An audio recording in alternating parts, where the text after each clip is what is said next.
Question number 8 देख लो। इसमें कह रहा मान लीजिए a बराबर x वाई जेड बी बराबर 1,2 तो a से b के संबंधों की संख्या ज्ञात करनी है। तो a से b के संबंधों की ज्ञात करनी है तो उसके लिए हमें पहले a क्रॉस b निकालना पड़ेगा जो उसके अवयव आएंगे। तो जो उन्हीं के उपसमुच्चय होते हैं वही उसके क्या कहलाएंगे, संबंध कहलाएंगे। ठीक है ना। तो पहले समझ लेते हैं। यहाँ हमने a लिख लिया x वाई जेड, b लिख लिया। तो इनका फिर a क्रॉस b करा के वो करने की ज़रूरत नहीं है, पूरा पर्टिकुलर a क्रॉस b कराने की ज़रूरत नहीं है। यहाँ हम क्या लिखेंगे कि number of element a cross b, a cross b में अवयवों की संख्या, इसे नंबर ऑफ एलिमेंट बोलते हैं। वो एक सूत्र होता है कि number of element set a और into number of element set b। इस सेट से हम निकाल लेंगे। उससे क्या हो जाएगा, हमें जो a क्रॉस b बनेगा उसमें अवयवों की संख्या पता चल जाएगी। मीन्स कहने का मीन्स प्रैक्टिकली यहाँ समझते हैं। मान लो हमसे कह दिया कि एक समुच्चय 1,2 है।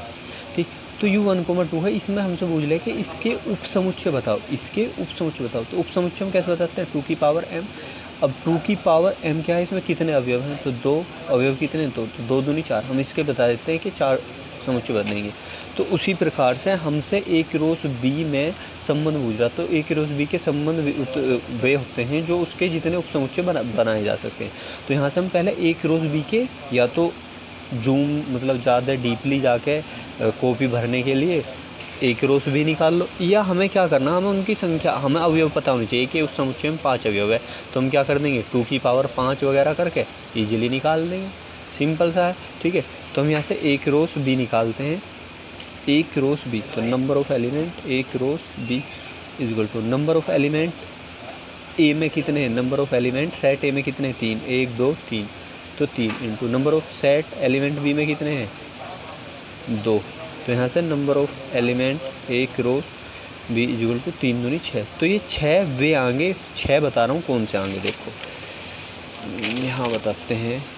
यदि a is equal to X Y Z था और u b is equal to 1,2 था, तो इसके जो वो बनते वो ऐसे ही तो बनते, x,1 x2 y,1 और y2 ऐसी z,1 और z2। तो ये 6 बनते। फिर इनके उपसमुच्चय बनते तो तुम्हें पता ही है। ठीक है ना। तो यहाँ से अब हमारे number of element set b के कितना आ गए, 6। तो यहाँ से लिखोगे, इसलिए a क्रॉस b के संबंधों की संख्या a क्रॉस b के संबंधों की संख्या का सूत्र लिख दोगे 2 की पावर m। अब पता 2 क्यों ले रहे हैं हम यहाँ 2 क्यों ले रहे हैं, यदि ये जो हमारे x1 और यहाँ मान लो b और आता x1 b, तो यहाँ कितने अवयव हो जाते हैं, एक स्थान पे या एक अवयव के अंदर कितने अवयव हो जाते हैं, 3। तो फिर हमें सूत्र लगाना पड़ता 3 की पावर m। अब यहाँ चूँकि 1 और 1 2, तो 2 अवयव हैं एक अवयव के अंदर, तो इसीलिए हम 2 की पावर m सूत्र लगा रहे हैं। ठीक है। तो सूत्र लगाएंगे 2 की पावर m, और 2m का मान कितना है, 6। तो इसे सॉर्ट आउट करोगे 64। ठीक है ना। इजी सा था, बस केवल घुमा रखा है, तो इजीली इसे कर लियो अच्छे से। देखो इस क्वेश्चन नंबर 9 देखते हैं। इसमें कह रहा है मान लीजिए कि r z पर। अब इसने क्या कहा कि मान लीजिए कि r z पर, मीन्स इसका यूँ है कि r लिखना है किस पर, लिखना है z पर। r की फॉर्म इन्होंने दे दी कि a, b होगा, और a तथा b किससे बिलोंग करेगा, z से। z मैंने शुरू में बताया था तुम्हें कि एक जगह दे रखा है वहाँ पूर्णांक होता है, z का मीन्स z को पूर्णांक से शो करते हैं। और a माइनस b भी क्या आना चाहिए, एक पूर्णांक आना चाहिए, द्वारा परिभाषित एक संबंध है। तो r के प्रांत तथा परिसर ज्ञात करवा, केवल तुमसे परिसर और प्रांत ज्ञात करवा रहा है, यू फॉर्म लिखने की जरूरत नहीं, लेकिन यदि हमें समझना है तो लिखना पड़ेगा। अब मुझे एक चीज़ बता दो, पूर्णांक लिखता हूँ। चलो मैं ईजिली पहले पूर्णांक लिखता हूँ। 0 1 पॉज कर देता हूँ वीडियो। देखो ये हमारे पूर्णांक होते हैं 4 -3 0, मतलब इधर भी अनंत तक और इधर भी अनंत तक। अब थोड़ा सा बस माइंड का दुरुपयोग कर लियो, क्योंकि थोड़ा क्वेश्चन ज़्यादा घुमा रखा है इन्होंने। इसमें कह रहा है कि अब तुम यहाँ a उठाओ। ठीक है, यहाँ कोई भी a उठाओ। a उठाओगे, a जो बिलोंग करेगा वो z से बिलोंग करेगा, और जब a में से b घटाओगे तो भी एक पूर्णांक आना चाहिए। उसका मीन समझ लो। मान लो मैं 2 माइनस का 2 और माइनस का 1 उठा रहा हूँ। u मेरा a है, u मेरा b है, u भी पूर्णांक u भी पूर्णांक। क्लियर। अब मैं -2 में से माइनस का 1 घटाऊँगा तो -2 माइनस माइनस प्लस, और -2 + 1 कितना, -1।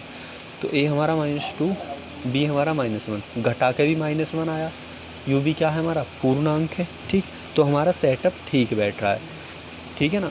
अब इसमें हमें बस थोड़ा सा डिफाइन करने में थोड़ी दिक्कत होगी। मान लो मैं सबसे अनंत का उठा रहा हूँ, ठीक, या मीन्स कुछ भी उठा रहा हूँ मैं, चलो मैं यहाँ बता रहा हूँ। चलो मैंने -4 मेरा ए हो गया, ठीक, बी मेरा +3 हो गया, +3 हो गया। तो एक अवयव मेरा क्या बना, -4, 3 बना। पहली प्रॉपर्टी ये सिद्ध कर रहे हैं कि ए किससे बिलोंग करेगा, पूर्णांक से, 4 पूर्णांक से, तब बी भी किससे बिलोंग करेगा, पूर्णांक से। ठीक, पहली प्रॉपर्टी क्लियर होगी। अब इन्होंने ये एक और कहा कि ए माइनस बी जो होना चाहिए वो भी क्या होना चाहिए, जेड होना चाहिए। इसे और चेक कर लेते हैं। ए का मान कितना, -4, माइनस बी का मान कितना, 3, तो -4 और -3 कितना आएगा, -7। क्या -7 पूर्णांक है, हाँ पूर्णांक है। तो इसका एक चीज़ और उठा लो। मान लो मैंने ए बराबर 1000 उठा लिया, माइनस का 1000 उठा लिया। बी बराबर मैंने कुछ भी उठाया, मान लो 999 उठा लिया, माइनस का ही उठाया। ठीक है ना, माइनस का ही उठाया। तो एक मेरा अवयव यू भी बनेगा। देखो इसमें इन्फिनाइट अवयव बनेंगे। ठीक है ना। तो अब एक प्रॉपर्टी और देख लेते हैं कि क्या A minus B equal to Z है। ए का मान कितना, -1000, और माइनस ये, और बी का मान कितना, -99। ठीक, -1000 माइनस माइनस +99, सॉर्ट आउट करोगे -1। यू भी क्या है, एक पूर्णांक। मीन्स क्या है, यहाँ तुम कुछ भी उठाओगे वो पूर्णांकों से बिलोंग करेगा, और उसका डिफरेंस जो होगा वो भी पूर्णांक से बिलोंग करेगा। मीन्स मान लो मैंने इन्हीं की फॉर्म में उठा लेंगे अब हम इजीली समझने के लिए। -4 उठाया, ठीक, ए मैंने -4 उठा लिया। बी मान लो मैंने कितना उठा लिया, बी -3 उठा लिया। तो दोनों पूर्णांक से बिलोंग कर रहे हैं। अरे माइनस बी भी कितना आएगा, पूर्णांक ही। -4 में -3 घटाओगे माइनस का मान आएगा। ठीक, फिर मैंने -3 उठाया, फिर -2 उठाया। ठीक, -2 उठाया, -1 उठाया। ठीक, समझते रहना अच्छे से, बस इसका सॉल्यूशन थोड़ा सा। ये -1 उठाया, पॉजिटिव 0 उठाया, 0 उठाया, 1 उठाया, 1 उठाया, 2 उठाया, 2 उठाया, 3 उठाया, और 3 उठाया, 4 उठाया। मीन्स में इनफाइट भी उठाऊंगा तो ये आएगा। लेकिन यू जो सीरीज है, यू कहाँ तक रहेगी, यू इधर को भी चलती रहेगी और यू इधर को भी चलती रहेगी। क्यों, क्योंकि आगे -5 भी था, हम -5 भी तो ले सकते थे।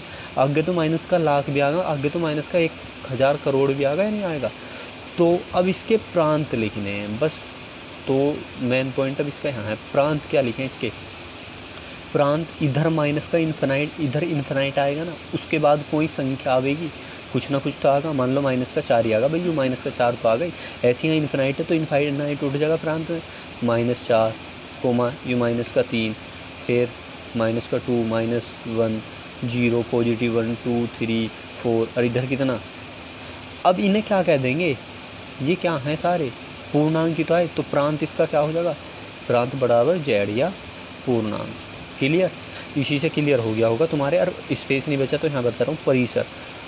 परिसर क्या है, अब परिसर भी तो वही ड्रामा होता आ रहा भाई। जब यहाँ -4 उठाया, ठीक, तो यहाँ -3 आया, यहाँ -2 आया, -1 आया, यहाँ 0 आया, यहाँ 1 आया, वहाँ 2 आया, यहाँ 3 आया, 4 आया। तो इधर भी तो ये ड्रामा इन्फिनाइट तक रहेगा और इधर भी इन्फिनाइट तक रहेगा। तो मीन्स -3 आएगा, लेकिन इधर को आगे तक भी तो गाड़ी चली जाएगी, कोई मने थोड़ी ना है। -3 -2 -1 0 1 2 3, इधर भी इन्फिनाइट तक। क्या कहेंगे इन्हें, क्या है ये भी पूर्णांक। ईजी सा है, केवल बालकों को डिप्रेशन में डालना है या उनके माइंड की क्षमता बढ़ानी है, बस कुछ नहीं है। ईजी है, कर लियो इन्हें अच्छे से।